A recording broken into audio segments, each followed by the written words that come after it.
ఆదిలాబాద్ ఉమ్మడి జిల్లాపై చలి పంజా విసురుతుంది. 2-3 రోజులుగా చూసుకున్నట్లయితే సింగిల్ డిజిట్కు కనిష్ట ఉష్ణోగ్రతలు పడిపోవడంతో ఏజెన్సీ గజగజ వణికిపోతుంది. ఉదయం వేళల్లో పని చేయాలని బయటకు వెళ్లే వాళ్ళు మాత్రం ఇబ్బంది పడుతున్న పరిస్థితి. ముఖ్యంగా వృద్ధులు, చిన్నపిల్లలే కాదు మధ్య వయస్కులు సైతం చలికి వణికిపోతున్నారు. ఏజెన్సీ ప్రాంతం మంచు దుప్పటి కప్పేసింది. ఏజెన్సీలో 10 అయినా సైతం గడప దాటి బయటకు రావాలంటేనే జంకుతున్న పరిస్థితి నెలకొంది.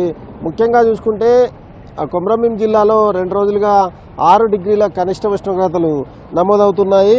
10 నుంచి 6 మధ్యలో నమోదవుతున్న పరిస్థితి అయితే కనిపిస్తుంది. తాజాగా చూసుకున్నట్లయితే కొమరంభీం జిల్లా గిన్నెదారిలో 6.8 డిగ్రీల కనిష్ట ఉష్ణోగ్రతలు నమోదు కాగా, ఆదిలాబాద్ జిల్లాలోని బేలాలో 8.5 డిగ్రీల కనిష్ట ఉష్ణోగ్రతలు నమోదయ్యాయి. ఇటు నిర్మల్ జిల్లా పెంబిలో 8.6 కనిష్ట ఉష్ణోగ్రతలు నమోదయ్యాయి. దీంతోపాటు మంచిర్యాల జిల్లాలో 9.4 డిగ్రీల కనిష్ట ఉష్ణోగ్రతలు నమోదయ్యాయి.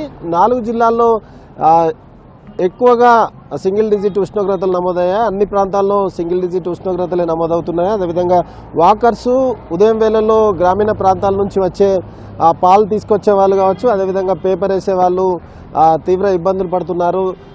చలి నుంచి రక్షణ కోసం స్వెటర్లు, మఫ్లర్లు ధరించి వస్తున్నప్పటికీ చలికి చేతులు దగ్గరికి ముడుచుకొస్తున్న పరిస్థితి అయితే కనిపిస్తుంది. కొంతమంది వాకర్స్ మనకు అందుబాటులో ఉన్నారు, వారితో మాట్లాడించే ప్రయత్నం చేద్దాం. సార్ చెప్పండి, ఎలా ఉంది చలి? 2-3 రోజులుగా ఎక్కువగా ఉంది.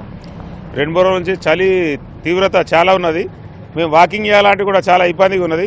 మరీ ముఖ్యంగా స్కూల్ పిల్లలు స్కూల్కి పోవాలంటే చాలా ఇబ్బంది అవుతున్నది. మరి ఒక లేబర్ ఇక్కడ ఎవరైతే లేబర్ పత్తి ఏరుతందుకు అని గృహ నిర్మించే లేబర్ చాలా ఇబ్బంది పడుతున్నారు. మరి ముఖ్యంగా నేను జిల్లా అధికారులకు విజ్ఞప్తి ఏమని అనగా ఈ స్కూలు వేళని కొంచెం మారిస్తే బాగుంటుందని కోరుతున్నాను. ముఖ్యంగా ఈ కాలంలో చలికాలం వస్తే చాలు ఇక్కడ ఎక్కువగా చలి ఉంటుంది. మరి గతంతో పోలిస్తే ఇప్పుడు ఎట్లా ఉంది? పోయిన సంవత్సరం కంటే ఈ సంవత్సరం చలి తీవ్రత చాలా ఎక్కువగా ఉంది.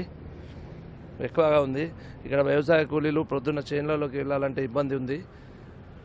స్కూల్ పిల్లలకు ఇబ్బంది ఉంది. రోజువారీ కూలీలకు కూడా చాలా ఇబ్బంది ఉంది. 9 అయినా కూడా చలి తీవ్రత ఇంకా తగ్గడం లేదు. మార్నింగ్ వాకింగ్ పోవడానికి కూడా చాలా కష్టంగా ఉంది.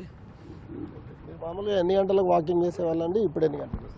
మేము డైలీ 5:30కు అట్లా వస్తుంటే ఈసారి 6:30-7 అవుతున్నది. అయినా వాకింగ్ చేయడం ఇబ్బందిగానే ఉంది. ఇప్పుడు 8 దాటినా కూడా అట్లనే ఉంటుంది. మాకు చలిగానే ఉంటుంది.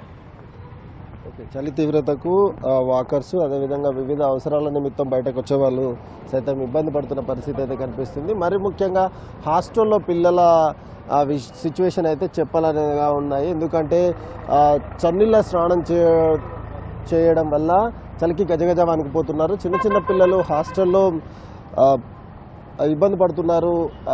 సరైన దుప్పట్లు లేకపోవడం, కొన్ని చోట్ల అయితే డోర్లు లేకపోవడం మూలంగా, హాస్టల్ గదుల్లో డోర్లు లేకపోవడం మూలంగా చలికి గజగజ వణికిపోతున్న పరిస్థితి అయితే కనిపిస్తుంది. ముఖ్యంగా ఏజెన్సీ ప్రాంతాలు, ఆదివాసీ ప్రాంతాలు ఏవైతే ఉన్నాయో గూడాల్లో మంచు దుప్పటి కప్పేసింది. చలి తీవ్రతకు జనం తీవ్ర ఇబ్బందులు పడుతున్నారు. చలి నుంచి రక్షణ కోసం, ఉపశమనం కోసం చలిమంటలు కాస్తూ ఉపశమనం పొందుతున్న పరిస్థితి అయితే కనిపిస్తుంది. ఓవరాల్గా ఆదిలాబాద్ ఉమ్మడి జిల్లా వ్యాప్తంగా సింగిల్ డిజిట్ ఉష్ణోగ్రతలు నమోదు కావడం, రాష్ట్రంలోనే అత్యల్ప ఉష్ణోగ్రతలు ఇక్కడే నమోదవుతున్న నేపథ్యంలో జనం మాత్రం తీవ్ర ఇబ్బందులు ఎదుర్కొంటున్నారు. ఇది చలికి సంబంధించి పూర్తి అప్డేట్స్. కెమెరామెన్ సత్యంతో సారంగపల్లి టీవీ, ఆదిలాబాద్.